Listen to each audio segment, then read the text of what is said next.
Buenas tardes, esto es mi examen oral y voy a hablar sobre la ley de Kirchhoff. Estos determinan los valores de las corrientes y caídas de voltajes en circuitos complejos. Tenemos dos leyes. La primera es la ley de la unión o ley de los nodos, la cual nos habla que en las uniones la suma de las corrientes debe ser igual a cero. Podemos ver el ejemplo que tenemos I1 menos I2 menos I3 igual con cero. Estos signos dependen del sentido que uno les dé. La segunda ley es la ley de Spira o Mayer, que es la suma de las diferencias de potencial a través de todos sus elementos, debe ser igual con cero. Pero este es un recorrido imaginario que nos indicará el signo de los capacitores y las resistencias. Ahora, los recorridos. Podemos ver, por ejemplo, en las flechitas de color café, que esa sería nuestra segunda ley de la ley de las mallas o espiras. Las podemos elegir de cualquier lado. Por ejemplo, puede ser en sentido horario o sentido no horario. Y podemos ver el recorrido, por ejemplo, si nuestras resistencias muestran el mismo sentido que la corriente, entonces es negativa, pero si están en sentido contrario, es positiva. Y ahora con los voltajes, por ejemplo, abajo podemos ver las fuentes. Si entran en negativo y sale positivo, entonces se hace positivo. Y si entra en positivo y sale para negativo, es negativo. Ahora, aquí tenemos un ejemplo ya desglosado. Por ejemplo, podemos ver en nuestra malla A, podemos ver que tenemos una E1.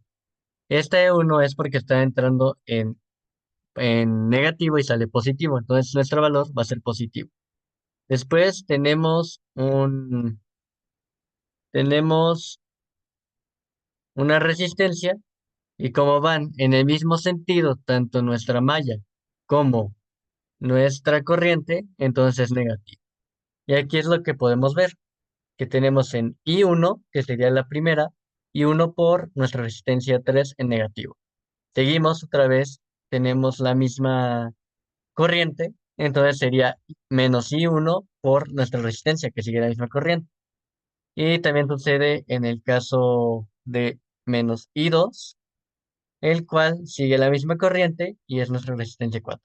Ahora seguimos con la malla B, que ahora estamos entrando del positivo al negativo. Aquí podemos ver que nuestra I3 va del positivo al negativo, por lo tanto es menos E2. Siguiente, la malla y nuestra resistencia siguen en el mismo sentido, por lo tanto es menos I3 por R2. Y tenemos ahora en I2, que sería nuestra corriente I2, la tenemos en sentidos opuestos. Por lo tanto, I2 por R4 es positivo. Ahora, ¿qué sigue? Después ya tenemos nuestros valores aquí de R1, R2, R3, R4 y nuestras fuentes. Queremos obtener cuánto vale nuestra corriente 1, nuestra corriente 2 y nuestra corriente 3. Por lo tanto, tenemos tres ecuaciones. La primera, que fue que todas nuestras corrientes tenían que estar igualadas a cero, que es una de las leyes. Después ya tenemos nuestras segundas ecuaciones que sacamos aquí de la malla A y la malla B, y esta sería nuestra ecuación final. Por lo tanto, ¿qué prosigue? Ahora, con esto, tenemos que desglosar nuestras ecuaciones. Se puede hacer por matrices o se puede hacer por el método de igualación. Por ejemplo, en nuestro primer caso, para obtener cuánto vale I3 y poder sustituirlo en otra, igualamos y podemos notar que hay valores que nos faltan, pero tanto tenemos I2 y I2 que son casi idénticos, nada más que uno es negativo y otro es positivo. Los podemos sumar y obtenemos nuestra ecuación, y de ahí podemos despejar tanto I3 o I1. En este caso despejamos I3. Después de esto la pasamos a nuestra original y de nuestra original sacamos I2. Después de I2 obtenemos cuánto vale I3 y podemos sustituirlo para obtener I1, I3 y I2. Y así es como funciona la ley de Kirchhoff. Lo más importante para poder lograr esto, primero, saber en qué sentidos van nuestras corrientes. Podemos ponerlas dos entrando, una saliendo, y checar los signos, que nos va a dar si estamos bien, si el resultado tiene el mismo signo. Si no, es porque lo pusimos del otro lado, nuestra corriente.